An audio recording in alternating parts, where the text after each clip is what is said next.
मैं हरकेश दर्शक लोग को सादर प्रणाम कर रहा हूं और आपका अपना चैनल देसी बिहार में बहुत बहुत स्वागत है। तो कहते हैं कि हमारे बगल में साधारण सी बेटी असाधारण इतिहास रचने का काम किए हैं।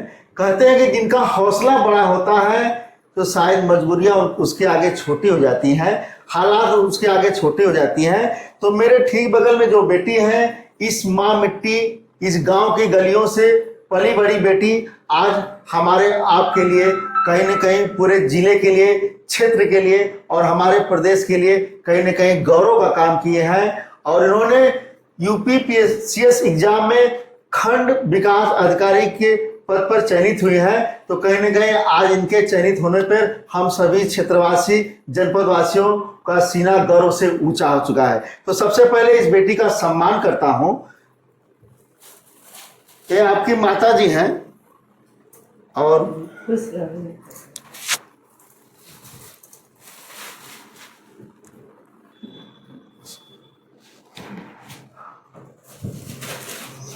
अरे आप पिताजी हैं और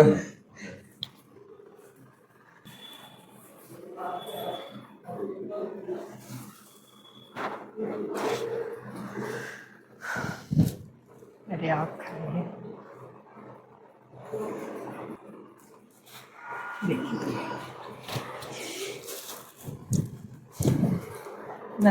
अरे हाँ दीदी,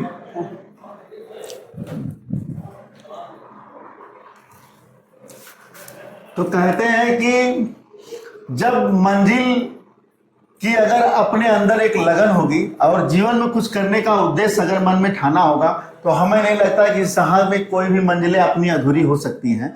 इस बेटी ने वह मुकाम हासिल करके दिखाया है जो कहीं न कहीं असाधारण कार्य को उन्होंने साधारण करके दिखाया है। तो सबसे पहले बेटी से पहले मैं बात करूंगा उस गार्जियन से और उनकी माँ से। पहले तो आप अपना नाम बताइए। मैं डॉक्टर रेखा सिंह जी, कि मैं कर्रा डिग्री कॉलेज प्रिंसिपल डॉक्टर जंग बहादुर सिंह की बेटी हूँ जी। और मेरा बचपन से ही वहाँ से बहुत दिली लगा मेरी, क्योंकि पैदाइश डोभी में हुई, डोभी कर्रा कॉलेज में हुई है। और मैं अपनी बच्ची को शुरू से ये दी हूँ कि नहीं, अच्छा संस्कार कि नहीं, जो भी करना बेटा गांव और घर के लिए करना, क्योंकि गांव के बच्चे जो होते हैं थोड़ा इस एजुकेशन से, शिक्षा विभाग से वो दूर हो जाते हैं। जो शहर में बच्चे हैं उनके माँ बाप इतने एक्टिव होते हैं कि वहाँ दाई का भी बेटा वो अच्छी शिक्षा ग्रहण करता है। हमारे यहाँ सब कुछ होते हुए भी लोग जो क्या करते हैं कि इधर उधर थोड़ा सा गाँव में राजनीति का ज़्यादा बात हो, जहाँ 4 लोग बैठते हैं तो वहाँ बच्चे भी आके बैठ जाते हैं। तो गार्जियन को वहाँ अपने बच्चों को मना करना चाहिए कि बेटा यहाँ बड़े बात करें तो आपकी यहाँ एंट्री नहीं है। तो इसलिए थोड़ा गांव से बच्चे इस चीज़ से निकलने में मुश्किल आ रही हैं। तो इसलिए मैं शुरू से मेरा लगाव था, ये था। लोग लाख बोले कि आप कर्रा से पढ़ा दो, बीएचयू से पढ़ा दो यहाँ, लेकिन मैं इनको बाहर भेजी कि तुमको कुछ करके ही यहाँ वापस आना क्या है। बात है। हाँ, तो रिजल्ट आने से पहले क्या स्थिति थी? रिजल्ट आइए तो हम लोग को पूरा बताई भी नहीं थी कि मम्मी हम मतलब भी दिए हैं, ये क्या है, कुछ इस तरह से दबा के रखी थी। क्योंकि मुझे बार बार पूछते थे तो कहते कि आप पूछ के हमको होपलेस करती हैं, पूछा मत करिए, जिस दिन रिजल्ट आएगा तो पता चल जाएगा। और आने के बाद कैसी? तो अब ये रात में जब हमको बताई कि मम्मी आ गया तो फिर तो थोड़ा उतने रुलाई आई और खुशी का भी रहा। जी, हाँ, तो क्या कैसा गौरव महसूस हो रहा है आज? आज तो यही लग, भगवान करे हर माँ को ऐसी बेटी दे। हाँ, और उन बेटियों की माँ के लिए आपका क्या संदेश रहेगा? हम तो यही जिनकी कहेंगे, बेटियां कुछ बनना चाह रही हैं, तो हम माँ को कहेंगे कि आप धैर्य से उसके हमेशा हौसला बढ़ाते रहें, कभी भी उसको होपलेस मत करें। ज़्यादातर लड़कियों के लिए एक समाज में हमको भी सुनना पड़ रहा था, मेरे घर परिवार, आप उसकी शादी नहीं करोगी, अरे गवर्नर बना रही हो, कब तक करोगी। तो मेरा ये था, जीजा जी का सपोर्ट रहता था कि जो लोग कह रहे हैं तुम सुन के अवॉइड कर दिया करो। आज नहीं कल शादी तो होनी है, ऐसा नहीं है कि हमारे समाज में कोई अपने माँ बाप अपनी बच्ची का शादी नहीं करेगा, लेकिन ये है कि भाई जब वो पढ़ रही है तो उसको पहले उस मंजिल तक जाने दीजिए। शादी ब्याह तो ऑटोमेटिक अपने आप, जब भगवान जिस दिन लिखे रहेंगे तो अच्छे रिश्ते आ जाएंगे। बिल्कुल बिल्कुल, उसमें 100% सच्चाई है। हर चीज अपने समय। तो माँ लोग, गाँव के माँ की गलती नहीं है, लोग इतने कहने वाले रहते हैं कि माँ बाप को थोड़ी घबराहट होती है कि मैं अपनी बच्ची का शादी ब्याह करके अपने उससे निवृत्त हो जाऊं, जो मेरा कार्य धर्म है कि शादी ब्याह। आज यहाँ पे लोग यही शादी ब्याह का ही मूल मानते हैं कि अपनी जिम्मेदारी से मुक्त हो जाए। अच्छा, एक सवाल और हम है कि आपका डोभी से भी बहुत अच्छा संबंध है। बता तो दे, मैं डोभी में पली बड़ी, मेरा कछुअन में ननिहाल रहा है। और चाहे वो किसके यहाँ? मेरे मतलब मामा जी नहीं थे, लेकिन मेरे मौसा ना थे, तो राम उग्र सिंह वो भी टीचर थे, और छोटे भाई वो जामुन सिंह जो एडवोकेट हैं, वकील हैं जौनपुर में। तो मेरा उनके पास बहनें नहीं थी, हम ही लोग अपना बहन मान के आज तक हम लोग का रिश्ता चलता आया है। और कछुअन, डोभी, मचैती, तो जितने लोग थे तो पापा से काफी रिलेटेड थे, तो पापा ने बहुत हेल्प किया है लोगों का। तो फूफा जी पूरे क्षेत्र में बुआ जी प्रचलित थे। यानी कि आपका डोभी में भी समय बीता है, हमारा तो बहुत समय बीता अब है। आप बच्ची के पिताजी हैं, आप अपना नाम बता दीजिए। मेरा नाम डॉक्टर राजेश कुमार सिंह है, प्रबंधक एसडी पब्लिक स्कूल भोरहरी के राकेश जौनपुर। कैसा महसूस हो रहा है आज बेटी खंड विकास अधिकारी हो गई? बहुत अच्छा लगा, क्योंकि मैं यही सोचता हूँ कि हर माँ जो इसी तरह बेटियाँ पैदा करें और उनको गाइडेंस करें, ताकि वो भी बेटी इसी तरह बेटी समाज के लिए कुछ प्रगति करे, उत्थान करे, उसका दिल जो हौसला जो बढ़ता रहे। तो हम तो यही कहेंगे कि हर माँ बाप बच्चियों को ज़्यादा से ज़्यादा प्रोत्साहन करें, ताकि वो अपनी प्रतिभा को निखार करें। क्योंकि हर बच्चियों का देखते हैं कि गांव परवरिश जो होता है कि लोग बच्चियों को दबा देते हैं। जैसे प्रधानमंत्री योजना हर चीज़ में निकला है, बेटी पढ़ाओ बेटी बचाओ, तो हम तो यही कहेंगे कि हमेशा बेटियों का सहयोग करना चाहिए। हमारे समझ में आता है कि बेटी ही सब कुछ कर रही हैं और करती रहेंगी जब तक उनको प्रोत्साहन नहीं मिलेगा। मतलब गार्जियन का तो जीवन में अहम भूमिका होता है। हाँ। और आपके मन में प्रेरणा आई थी या बच्ची के मन में ही प्रेरणा था कि हमें कुछ बनना है? नहीं, बच्ची, हम तो यही कहते हैं कि बेटा देखिए, टीचर ये सब तो लोग बहुत लोग बन जाते हैं, कुछ ऐसा काम करो जो समाज सेवा में मतलब उसका हो रहे जी। हाँ, तो कुछ तो समाज से हाँ चुनौतियां तो रहेंगे ही, क्योंकि जान ही रहे हैं कि आज का ये जो कैटेगरी हम लोगों का है, इसमें तो चुनौतियां ही हैं बच्चों को निकालने के लिए। तो बच्चे वाकई में अगर कर रहे हैं तो अच्छा कर रहे हैं और करते रहेंगे। जी। तो आप हमारे युवा पीढ़ी को क्या संदेश देंगे, उस गार्जियन को जो अपने बच्चों को लेकर कहीं न कहीं थोड़ा बहुत भटकाव में है, तो उनको आप क्या? नहीं, हम तो यही कहेंगे कि बच्चों का हमेशा सहयोग करना चाहिए, तभी आपका देश समृद्ध देश होगा। तो आप पिताजी थे, अब चल रहे हैं उस बेटी को। सबसे पहले तो आपको बहुत बहुत बधाई और ढेर सारी शुभकामना। आपने इतना बड़ा ऐतिहासिक पद आपने हासिल किया, क्योंकि हमारे समाज में केवल एक सरकारी नौकरी की बात होती है। अब वो पद कैसा हो उससे मतलब लोग नहीं रखते हैं, बस ये सोचते हैं कि हमारे यहाँ सरकारी नौकरी मिल जाए। लेकिन आप उस सरकारी नौकरी में अधिकारी पद पे चयनित हुई हैं, तो कहीं न कहीं एक गौरव का विषय है और हमें और हमारे समाज के आप पे गर्व है। एक बार मैं आपको पुनः बहुत सारी बधाई देता हूं और आपके उज्जवल भविष्य की कामना करता हूं। तो सबसे पहले आप अपने बारे में अपना नाम बताइए और अपने बारे में शिक्षा दीक्षा कैसे शुरुआत हुई?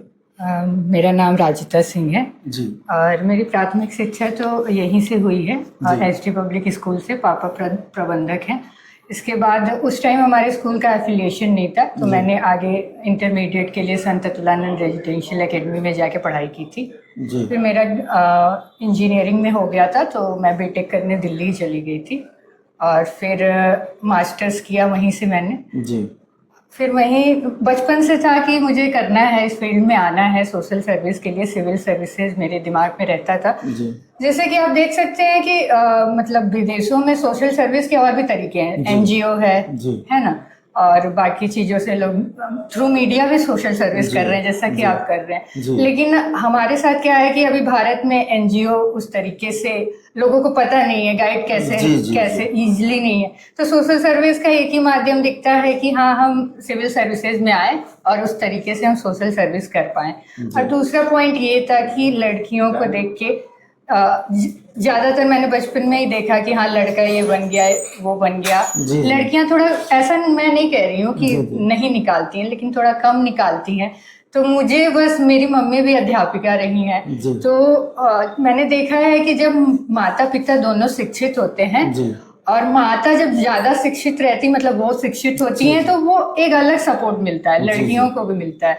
तो मुझे लगता था भाई कि मैं भी बेटी हूँ और मुझे भी पढ़ना है और मम्मी पापा दोनों लोग का नाम रोशन करना है। जी और अब मेरे घर से आप देखेंगे परिवार से सारे लोग अध्यापक ही रहे हैं। जी, जी, नाना मैं तो देख रहा हूँ। प्रोफेसर है, मेरे दादाजी भी पेशारा में माध्यमिक में प्रधानाध्यापक थे, रिटायर हो चुके हैं। जी तो सब लोग मतलब शिक्षा क्षेत्र से जुड़े हुए थे। तो बस यही देखते हुए कि शिक्षा को और ग्रास रूट लेवल पे हम उस पर कैसे वर्क कर सकते हैं। बस तो ये सोच के मैंने बस सर्विसेज में आना शुरू। अगर बात करो आपके पैतृक गांव का, तो आपका पैतृक गांव कौन सा?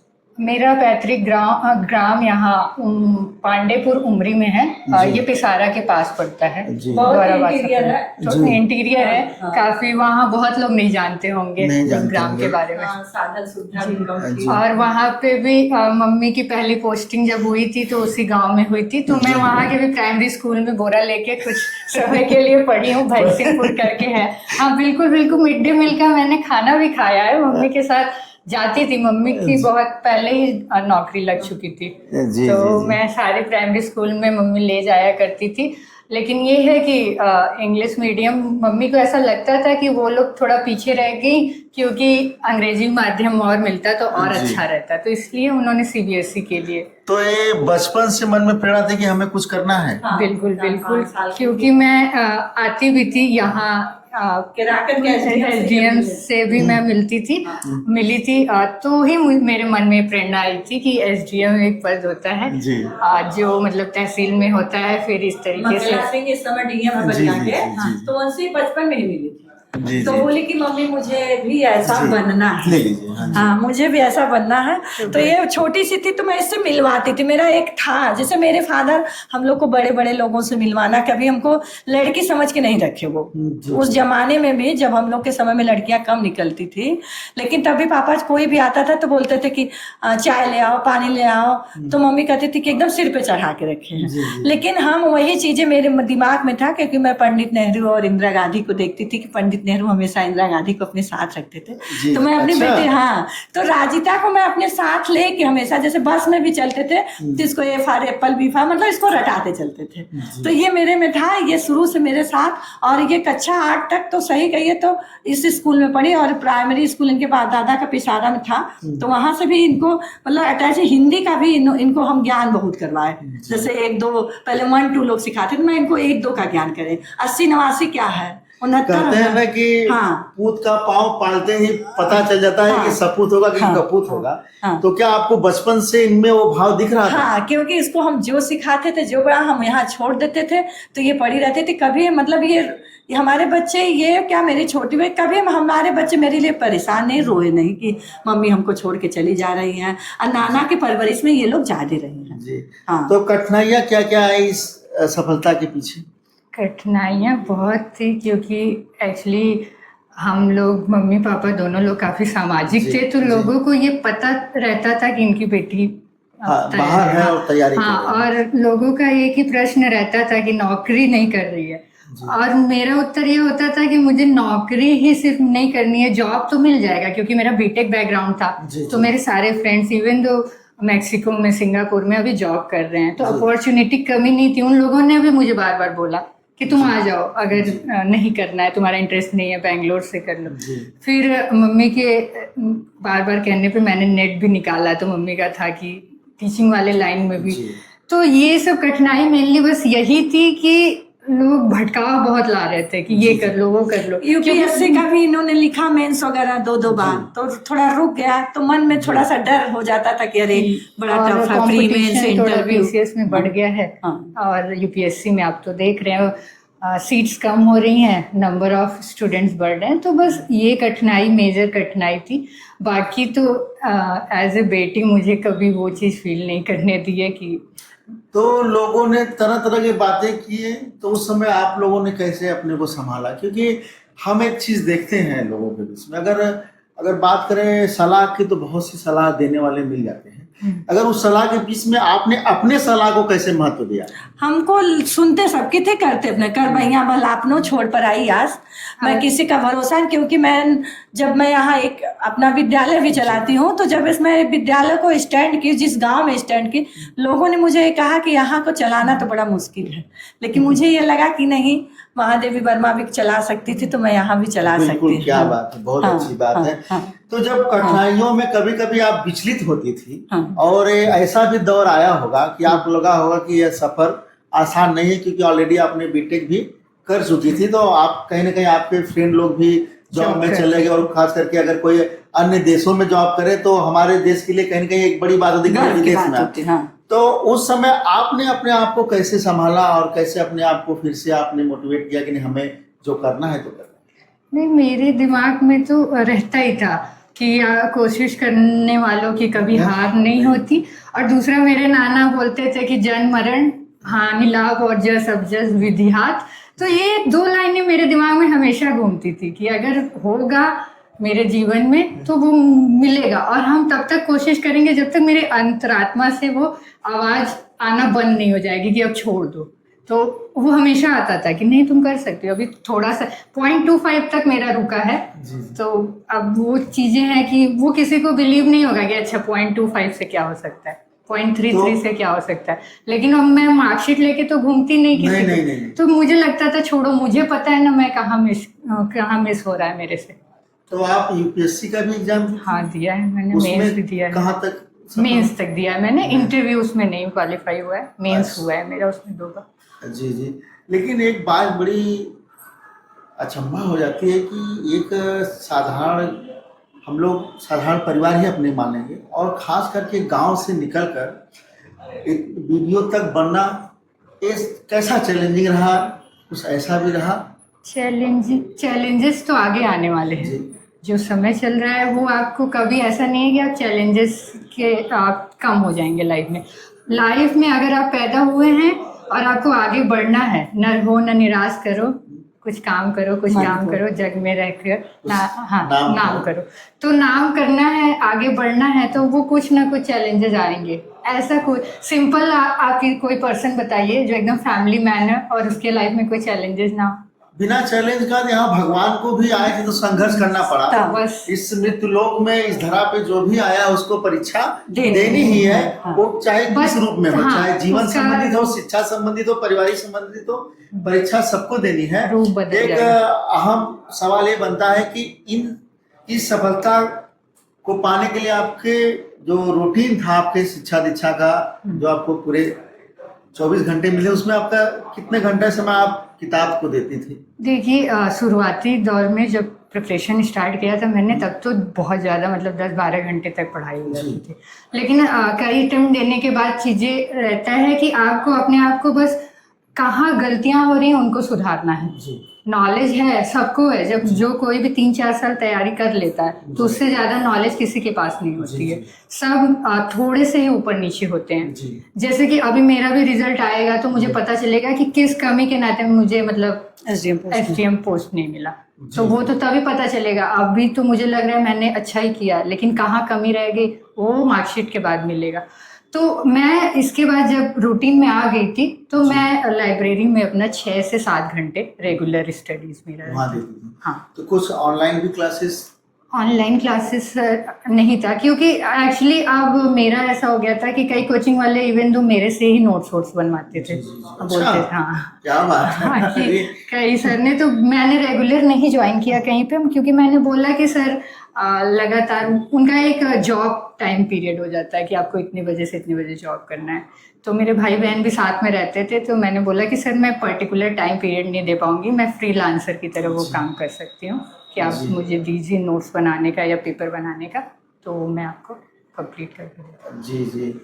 तो मेरा एक प्रश्न अहम ये होता है कि मान लीजिए सपने तो सब लोग देखते हैं, लेकिन उस गांव की बेटियों के लिए आपका क्या संदेश रहेगा जो कुछ सपना जरूर देख रही हैं, लेकिन देख रही हैं तो देखने के बाद उनका दूसरा कर्तव्य क्या है, वो आप जरूर बताइए। बिल्कुल, यहाँ सबकी और मेरी बहनें मिलती हैं, अभी भी बहुत सारी हैं जो प्रिपरेशन कर रही हैं। मैं उनसे बोली कि आके मिलना। मैंने वही बोला कि अपने लक्ष्य से मत भटको। अभी यूट्यूब है और मोबाइल का यूज करके लोगों को दिमाग में तरह तरह की चीजें आती हैं कि हाँ ऐसा चल रहा है, या काफ़ी ब्यूटिफिकेशन पे भी ध्यान देती हैं। मतलब ये मैं सच बताऊं तो मुझे अभी तक नहीं पता कि मेकअप कैसे करते हैं, ये कोई भी बोल सकता है, ये आपके सामने नहीं बोल रही हूँ, मेरे पीछे भी आप किसी से पूछना तो कोई मुझे मेकअप कर, इवन दो इंटरव्यू में मुझे साड़ी पहनना था तो वो मेरे लिए सबसे बड़ा चैलेंज था कि साड़ी कैसे पहनूं, क्योंकि कुर्ता पैंट या ऐसे ही नॉर्मली मैं आ रही हूँ। तो लड़कियों का जो फोकस सौंदर्य की तरफ बढ़ता है, मैं इस तरीके से ये चीज कहना चाहती हूँ कि उसको आप फोकस करके जो आपका पहले लक्ष्य है, उद्देश्य है उसको, शिक्षा को, क्योंकि आपको बहुत सालों बाद ये मौका मिल रहा है। तो इस पद को पाने के लिए सबसे ज्यादा आपने किन किन चीजों का बलिदान किया है? ये तो बहुत समय का, जहाँ आज लोग सोशल मीडिया में मनोरंजन की दुनिया ढूंढते हैं, लोग घूमना पसंद करते हैं, और उस दौर में आप केवल किताब को थामा और अपने लक्ष्य को देखा, तो वो आपने क्या ऐसा बलिदान किया जो इस सफलता में सबसे बड़ा बलिदान आपके लिए सकारात्मक साबित हुआ? बलिदान मेरा जो मेनली रहा है वो मतलब परिवार के साथ मैं नहीं रह पाई, बचपन से ही नानी नाना के साथ थी, मम्मी पापा के साथ रहने का टाइम मुझे बहुत कम मिल पाया है। और फिर उसके बाद चीज़ें ये थी कि घर नाना नानी भी चले गए, नानी के उसमें भी मैं नहीं आ पाई 13वीं में, और एग्ज़ाम भी थे तो प्रायोरिटी एग्ज़ाम को देना पड़ता रहता था कि अभी एग्ज़ाम है और घर नहीं जा सकते। तो इस तरीके से सुख दुख दोनों में मैं कहीं ना कहीं, मुझे गिल्ट भी फील होता था कि मुझे अपने परिवार के साथ होना चाहिए इस समय, लेकिन वो उस चीज़ को ध्यान में रखते हुए कहीं ना कहीं ये बलिदान देना पड़ रहा था। और कभी भी ऐसा भी रहा कि एकदम निराशा छाई हो? ये तो बहुत बार हुआ है। तो कैसे संभालती थी? बहुत जरूरी पता नहीं, ये तो मतलब मुझे लगता है कि अब पता नहीं नींद अब अच्छी आनी चाहिए लाइफ में। पहले जब से अपने अवेयर हुए तब से अच्छी नींद तो नहीं आई थी, जो सोने जाते थे यही चलता था। जब इनको दुख आता था तो ये फोन करती थी, तो मैं इनको केवल भगवान का दिलासा दिलाती थी कि भगवान पे भरोसा है बेटा, तो तुम मेहनत करो, सफलता मिलेगी हमेशा।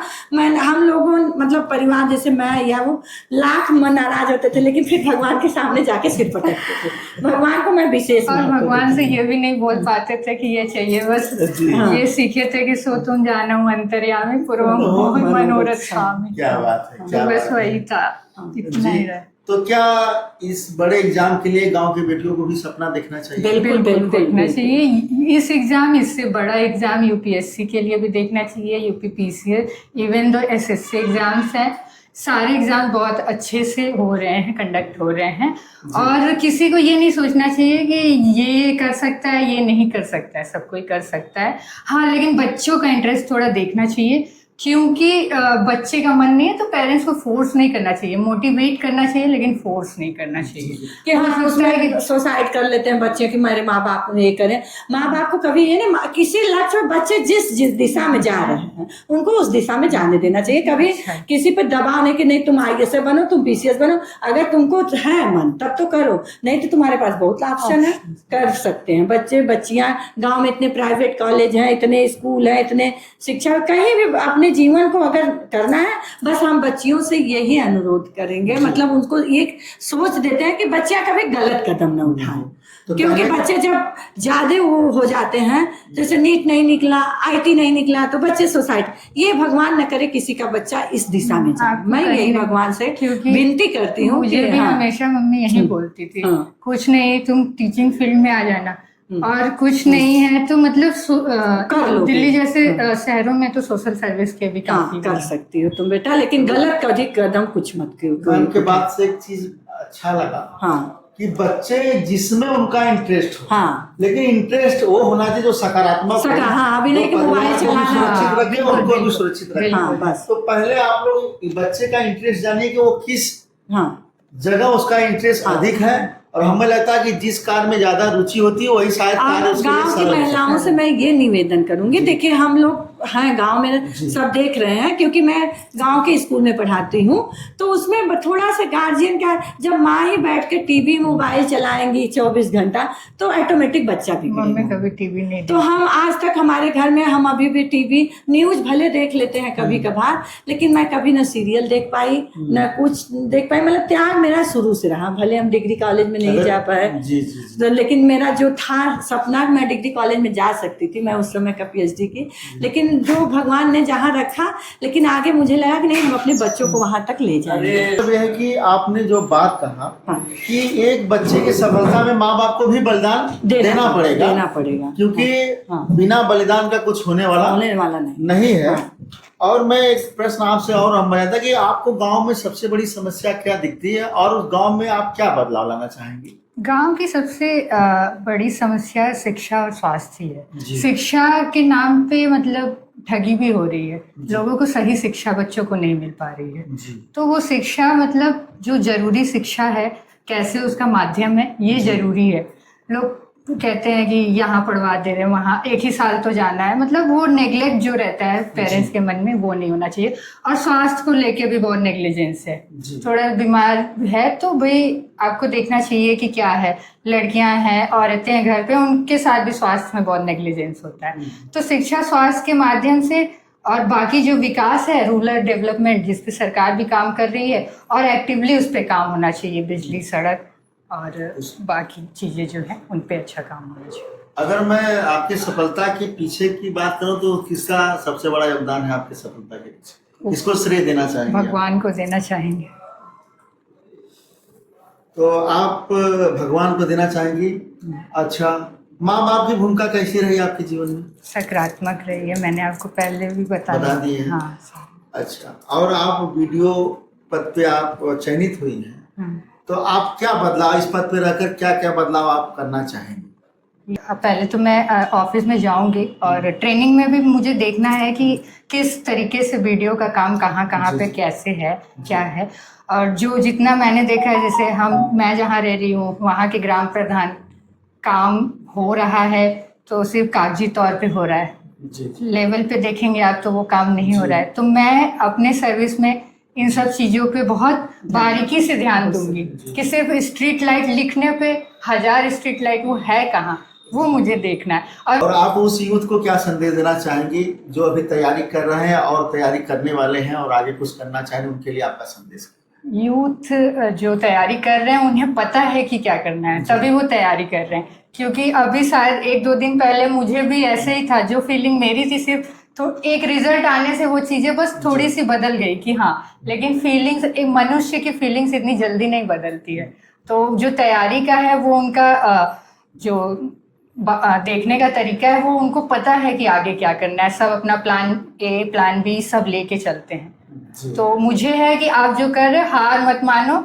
जो मेरा था, मैंने भी हार नहीं माना। लेट मिला थोड़ा, मैं और पहले का सोच रही थी, लेकिन उस समय से थोड़ा लेट मिला, लेकिन मिलना तय है। अगर आप चाहेंगे, मुझे भी लगता था, सब बोलते हैं मिलेगा मिलेगा, हार मत मानो, तो मुझे लगता था कब मिलेगा, लेकिन मिल गया, वो दिन आ गया। क्या बात है। तो आप माधुरी कौन है, तो आपके नजर में सफलता का मंगल क्या बोल सकते हैं, में सफलता का सबसे महत्वपूर्ण सूत्र क्या हो सकता है एक सफल व्यक्ति बनने के लिए, एक सफल कामयाब बनने के लिए? आपके नजर में सबसे बड़ी बात क्या है कि हर आदमी को फॉलो करना चाहिए अगर सफलता पानी है? सफलता पाना है तो स्वयं पर विश्वास सबसे बड़ा मूल मंत्र है। हाँ, कि आप स्वयं पर विश्वास करिए जी, आप सफल हो जाएंगे। तो आपने देखा कि हम सब की प्यारी लाडली बेटी, जो कि हम सभी को गौरव का एहसास दिलाए और जो सफलता दिलाए, कहीं न कहीं हर क्षेत्रवासियों, जनपदवासियों और प्रदेशवासियों का एक बार पुनः मैं आपसे कहना चाहूँगी, गर्व से सीना ऊंचा हो गया।